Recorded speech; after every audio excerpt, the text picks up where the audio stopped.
अय पुत्र भावे भावी तोरी गहला सत्य नारायण बोल बाबुरे बाछी नाम देइथिला रे सत्य नारायण बोली ओजामिल सेदिन जदि ता पुओ नाटाकू नारायण न देई थांता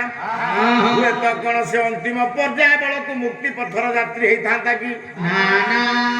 आम सांप्रतिक समाज रे आम पुओटी हो कि झीटी हो आम ता ना दौचे कौन होला गंतु गृहे ये बहुराज लक्ष्मी शिव प्रसाद सकलार्थ सिद्धि रवाचारण हेतु विनाश हेतु ददहु मुकुंद शरणारविंद महालक्ष्मी महाप्रभु सत्य अजामिल पुओ नाटा नारायण दे बोली जुआड़ जमी आईला अरे नारायणिया घर अच्छे अरे नारायण उठिक जीवु कि अरे नारायण आज्ञा बारंबार ता जीवन से केते थल नारायण नारायण हला दिन दारा कला ये जानू न जानू मो महिमा भजंती भक्त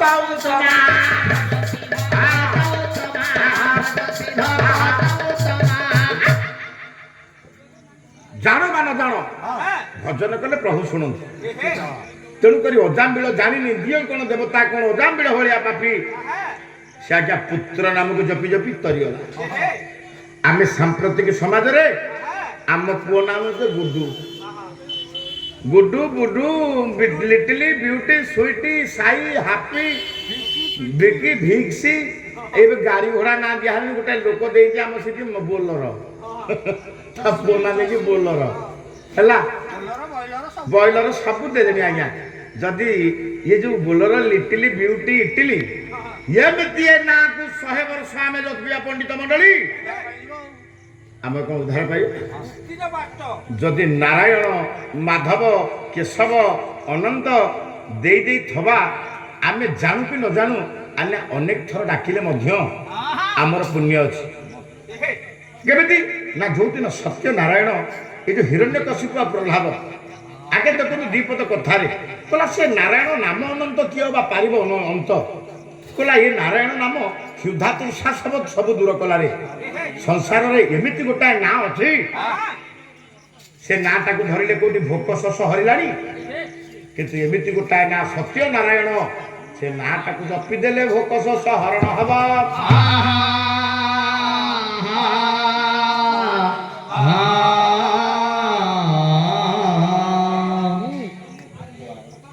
ए झीर पाला अच्छा हाँ हाँ लो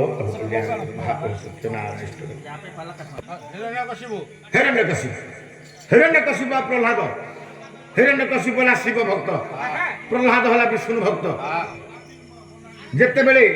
ये ओम नमः शिवाय कहे सी कहे ओम नमो भगवत वासुदेवाय बाप पुओं पड़ानी बोलानी बाबा काहे लागु तो मते माने विद्यालय रे गुरु शिक्षा देबो आज्ञा प्रह्लाद भलिया पुओ केमिति जन्म हला मो कहि अर्थ केमिति ना जो दिन प्रह्लाद ये हिरण्यकशिपु गला तपस्या करबा पाई राज्य कार्य लाभ नाही अवसर समय हलानी पुत्र निवासी पत्नी निवासी अथवा चलिब सन्यासी मु जाउची मु तपस्या करबी तपस्या कला जंगल रे जते बेले ओम नमः शिवाय कहे ऊपर गोटे पक्षी थिला कहला ओम नमः भगवते वासुदेवाय ओम नमः नारायणाय ना ओम नमः शिवाय ना ओम नमः नारायणाय कहला किए तमे मु मना कली मु एटी तपस्या करबी ए जागा छाड़ी समस्ते पळा समस्ते गला बेले किए कहूची ओम नमः नारायणाय जेते कहिला शत्रुर नाटा मोर किए धरला जेते कहिला से पक्षीटा आज्ञा किछि मानिलानी विघ्न हला हिरण्यकशिपु फेरीगला हिरण्यकशिपु फेरीगला कहला तपस्या करी हबनी घरे जाई पहुंचला कया धु कहला कहला स्वामी तमे पूरा पळि आसिलो तपस्या गोटाई तमे जाइथो तपस्या करियाकू हां फेरी आसिलो काई ए जानिलो कया धु मु जेते बेले तपस्या कली ओम नमः शिवाय कहली गोटाए पक्षीते कहला ओम नमः नारायणाय ओम नमः नारायणाय ओम नमः नारायणाय आज्ञा कया केते चालाक କହିଲା ମୋ ସ୍ୱାମୀ ଜୀବନ କାଳ ଭିତରେ ନାରାୟଣ ବୋଲି ଦିଟା ଅକ୍ଷର ତାଙ୍କ ତୁଣ୍ଡରେ କହିନାହାନ୍ତି କହିନାହାନ୍ତି ତେଣୁକରି ମୁଁ ଆଙ୍କୁ କିଛି କେତେ ଥର ମାତ୍ର ନାରାୟଣ କୁହାଇଦେବି କହିଲା ରାତି ହେଲା ସେଦିନ ଆପଣମାନଙ୍କର ଶୁଦ୍ଧ ସ୍ନାନର ଦିବସ କାହାର ନା କୟାଧୁଙ୍କର ଶୁଦ୍ଧ ସ୍ନାନ ଦିବସ ଭାଇ ନାରୀ ଅନ୍ତପୁରକୁ କୋଉ ଦିନ କେତେବେଳେ ଯିବ ଏଇଟା ତ ମାନସିକ ପାଲା ଛାଡ଼ି ଦିଅ ଶୁଦ୍ଧ ସ୍ନାନ ଦିବସ କହିଲା ସପ୍ତମ ଦିନେ ନାରୀ ସୁଧି ଇଏ କଥା ବେଦରେ ପ୍ରସିଦ୍ଧି ଇଏ କଥା ବେଦରେ ସପ୍ତମ ଦିନ ଆଜ୍ଞା ଯାଇ ପହଞ୍ଚିଗଲେ କିଏ ସେ ନା ସେଇଦିନ ପହଞ୍ଚି ହିରଣ୍ୟକଶିପୁ ଆଜ୍ଞା ଶୟନ କକ୍ଷକୁ ଗଲେ ପାଦମଞ୍ଚଳନ କରିଦେଲେ କହିଲେ ସ୍ୱାମୀ ତମେ ଯୋଉ ତପସ୍ୟା କଲ ଓಂ ନମଃ ଶିବାୟ କହିଲ ସେ ପକ୍ଷୀଟା କ'ଣ କହିଲା ନା ଓಂ ନମଃ ନାରାୟଣାୟ ଓಂ ନମଃ ନାରାୟଣାୟ ଓಂ ନମଃ ନାରାୟଣାୟ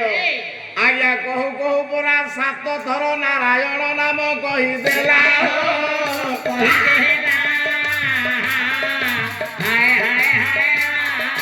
ପ୍ରହ୍ଲାଦ ପରି ଉତ୍ତମ ସନ୍ତାନ ଗର୍ଭରେ ପରା ଧରିଲା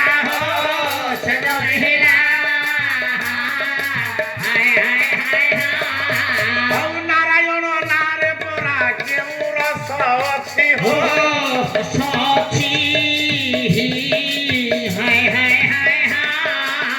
ଜଗନ୍ନାଥ ଦାସ ପରା କହିଦେଲେ ବାଛି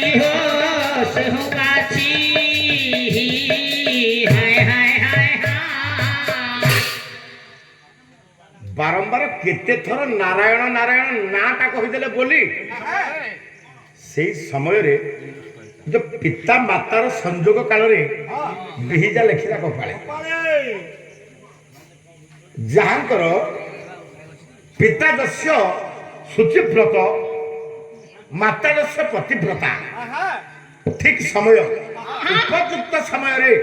ଯଦି ବୀଜ ବପନ ହେଲା ଉତ୍ତମ ପୁଅ ଜନ୍ମ ହବ ଉତ୍ତମ ପୁଅ ଜନ୍ମ ହବ ଯେ ପୁଅଟା ଜନ୍ମ ହେଲା ଆଜି ପ୍ରହ୍ଲାଦ ଭଳିଆ ପୁଅ ହଲା କିଏ ଦେଖିଛ ଗো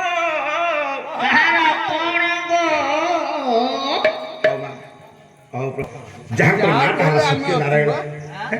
ଆମେ ଅଛୁ କଲା ସତ୍ୟକୁ ଯେହୁ ଜନ ଦୃଢ଼େ ଧରାଇ ସତ୍ୟକୁ ଯେହୁ ଜନ ଦୃଢ଼େ ଧରାଇ ଆଉ ଭୀମ ଭଗବାନ ବସେ ହେଳେ ତରାଇ ଭୀମ ଭଗବାନ ବସେ ହେଳେ ତରାଇ ତେଣୁ ସତ୍ୟ ହେଲା ଏକାନ୍ତ ଆବଶ୍ୟକ ମାନବ ଜୀବନର ମାନଦଣ୍ଡ ହେଲା ସତ୍ୟ ଯିଏ ସତ୍ୟକୁ ଯେତିକି ପାଥେୟ କରିଛି ଆଜ୍ଞା ସତ୍ୟ ଆଗରେ ସବୁ ହାର ମାନିଛି ଯୋଉମାନେ ସଂସାରରେ ବଡ଼ ମଣିଷ ଭଲ ମଣିଷ ଯୋଉମାନେ ଇତିହାସରେ ଯୋଉମାନଙ୍କର ନାଁ ଅଛି ସତ୍ୟର ପୂଜାରୀ ଆଚାର୍ଯ୍ୟ ହରିହର ଦାସ ଜୀବନ କାଳ ଭିତରେ ମୋଟେ ଆପଣମାନଙ୍କର ମିଛ କହିନାହାନ୍ତି ଆଚାର୍ଯ୍ୟ ହରିହର ଦାସ ଆଉ କିଏ ଆପଣମାନେ ଦେଖନ୍ତୁ ଭୀମ ଭୋଇ ମହିମା ଧର୍ମର ପ୍ରଚାରକ ଭୀମ ଭୋଇ ତାଙ୍କ ଜୀବନ କାଳ ଭିତରେ ସେ ମୋଟେ ସେ କହିଲେ ମୁଁ ମତେ ଲୋକ ନିନ୍ଦା କରନ୍ତୁ ପ୍ରଶଂସା କରନ୍ତୁ ମୋର କିଛି କହିବାର ନାହିଁ ହେଲା ସତ ମୁଁ କହିବି ସତରେ ମରିବି ଏହି ଆଜ୍ଞା ମତେ ହେଉ ଆରେ କହେ ଭୀମ ଭୋଇ ମତେ ମଣ୍ଡଳେ ଯଶ ଧୀରେ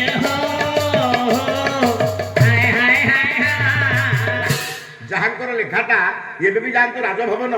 ବାସଭବନ ଦିଲ୍ଲୀ ଦରବାରରେ ଯାହାଙ୍କର ଲେଖାଟା ପ୍ରସ୍ଫୁଟିତ ଉତ୍କଳରେ କେଡ଼େ କେଡ଼େ ସୁନ୍ଦର ସୁନ୍ଦର କବି ଥିଲା ବେଳେ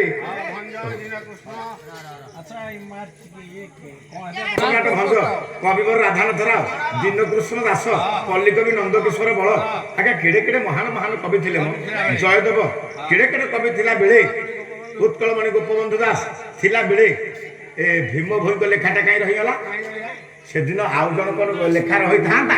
ଅଳ୍ପକେ ରହିଗଲା ସେ କିଏ ସେ